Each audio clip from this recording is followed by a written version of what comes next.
al debatir la reforma que extinguió 7 órganos autónomos como el INAI, Patricia Flores Elizondo, narcodiputada de Movimiento Simulado, convocó con demagogia y falacias a analizar a fondo el dictamen a partir del reconocimiento de los aciertos logrados, ajustar lo que se tenga que mejorar y escuchar expertos.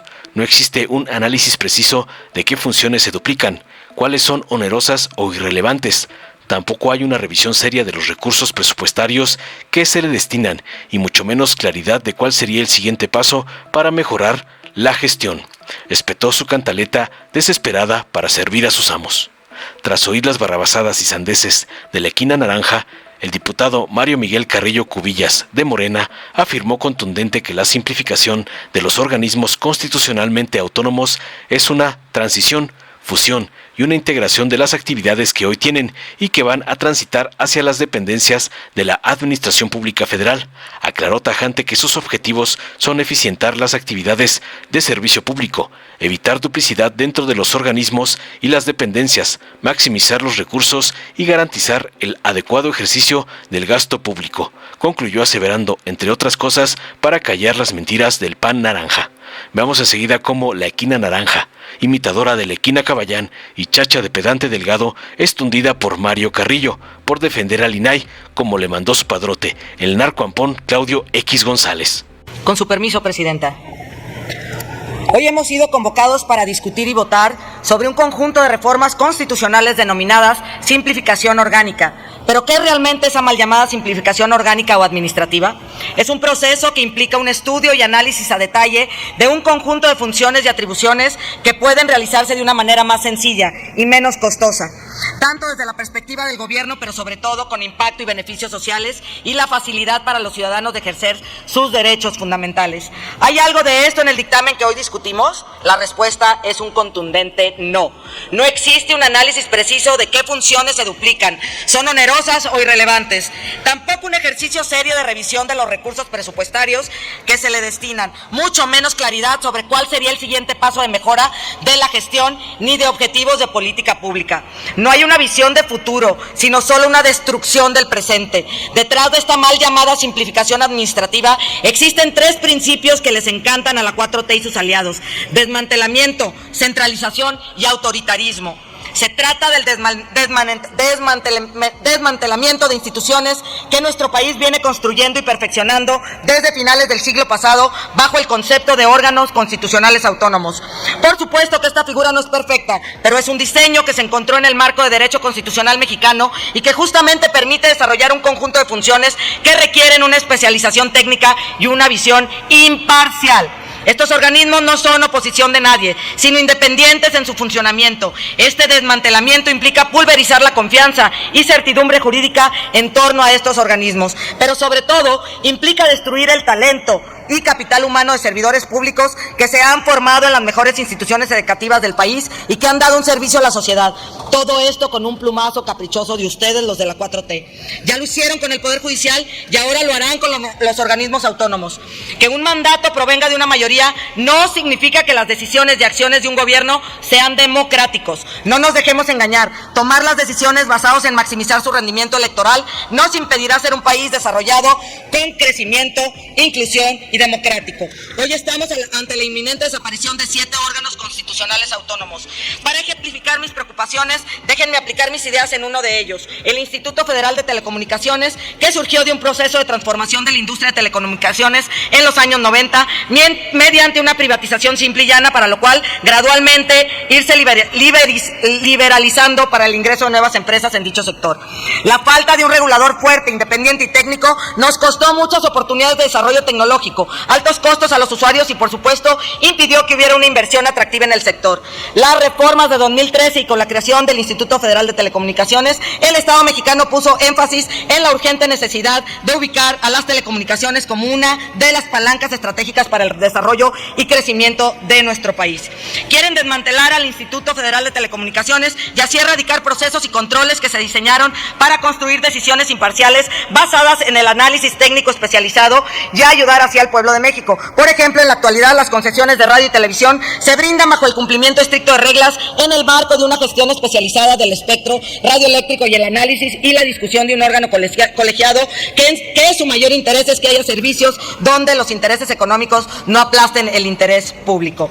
Eliminar al Instituto Federal de Telecomunicaciones es dar un paso hacia la discrecionalidad, la improvisación, sin reglas y sobre todo sin certidumbre jurídica. La semana pasada, Raúl Trejo escribía: en los viejos tiempos las concesiones de radio y televisión eran secretas. El gobierno las entregaba a los empresarios de su preferencia. Nadie sabía qué condiciones establecían los títulos de concesión, ni siquiera se conocía cuántas estaciones de radio, AM y FM o de televisión había en el país. Concluyo diciendo, por todo lo anterior, diputadas y diputados, es que convoco a analizar a fondo este dictamen, que se parta del reconocimiento de los aciertos logrados de ajuste, lo que se tenga que mejorar, que escuchemos a los expertos, lo cual nunca ocurrió, pues los diálogos que se celebraron en la legislatura pasada solo fueron una simulación. Me dirijo en especial a los legisladores de Morena, PT y Verde. Dejen de actuar por instrucciones basadas en la ideología y cumplan todos con su mandato constitucional y salvaguarden los derechos fundamentales de sus representados, del pueblo. La política es cíclica y ustedes serán víctimas de las oportunidades que hoy le están cancelando a millones de mexicanos. Muchas gracias. Con su venia, diputada presidenta. Estimadas compañeras y compañeros, sobre todo al pueblo de México, me honra presentar el posicionamiento a favor, a nombre del grupo parlamentario de Morena, en esta primera parte de este dictamen de la iniciativa con proyecto de decreto por el que se van a modificar 13 artículos de la Constitución Política de los Estados Unidos Mexicanos en materia de simplificación orgánica. Este dictamen nace de la iniciativa que envió el entonces presidente Andrés Manuel López Obrador a esta soberanía, pero también nace de todo lo recabado y lo contemplado en más de 43 foros que se llevaron al cabo al nivel nacional.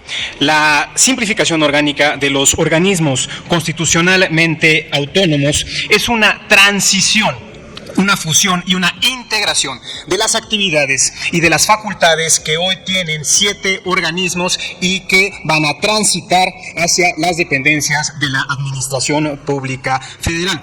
Para que quede claro, estos organismos son la Comisión Nacional de Competencia Económica, que se integrará a la Secretaría de Economía, el Instituto Federal de Telecomunicaciones, que la propuesta es que se integre a la Secretaría de Infraestructura, Comunicaciones y Transportes, pero también a la recién creada Agencia de Transformación Digital, al Coneval, por supuesto, para que se integre al INEGI, a la Comisión Nacional de Hidrocarburos y la Comisión Reguladora de Energía, para que ambas estén ya dentro de la estructura orgánica de la Secretaría de Energía, el Sistema Nacional de Mejora Continua de la Educación, que pasaría a formar parte de la Secretaría de Educación Pública, y del INAI, el Instituto Nacional de Transparencia, Acceso a la Información y Protección de Datos Personales, que se fusionaría e integraría junto con lo que actualmente lleva a cabo la Secretaría de la Función Pública, los organismos internos de control, y que van a quedar bajo el resguardo de la Secretaría de Anticorrupción y Buen Gobierno, que en la administración de la doctora Sheinbaum Pardo va a estar a cargo de la futura secretaria Raquel Buenrostro. Esto es lo que estamos discutiendo en este dictamen, y los objetivos no son otros más que eficientar las actividades de servicio público en el país, de evitar una duplicidad de actividades dentro de los organismos y las dependencias de la Administración Pública Federal, pero también de maximizar los recursos y garantizar el adecuado ejercicio del gasto público conforme a las leyes y a las normas vigentes. Es muy importante mencionar que los organismos, sus facultades, las actividades y los derechos que garantizan cada uno de ellos a las y a los mexicanos no desaparecen. Repito, no desaparecen, solamente se trasladan a las dependencias de la Administración Pública Federal. Pero el bloque opositor está muy enojado porque a estos organismos que anteriormente estaban desconcentrados, en el Pacto por México se pusieron de acuerdo por ahí del año 2013 para que fueran constitucionalmente autónomos. Literalmente lo hicieron para repartirse el botín, para repartirse el erario entre los que habían firmado el Pacto por México, el PRI, el PAN y el extinto PRD. Por eso los tiene tan enojados.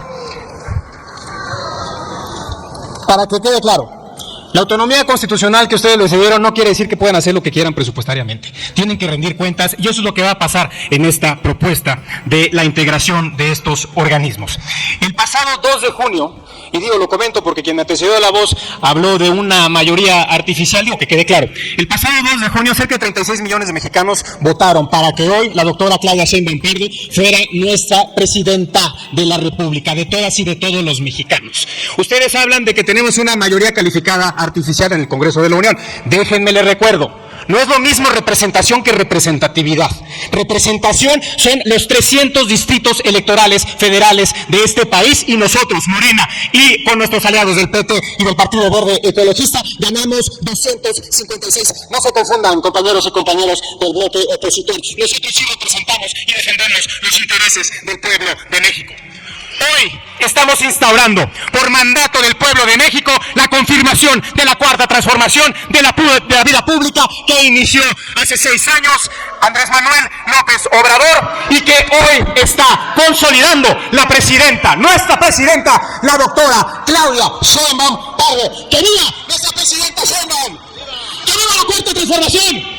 ¡Y que viva el pueblo de México! Es cuanto, diputado presidente. Dale en me gusta, suscríbete, activa la campanita y compártelo para que más gente lo vea.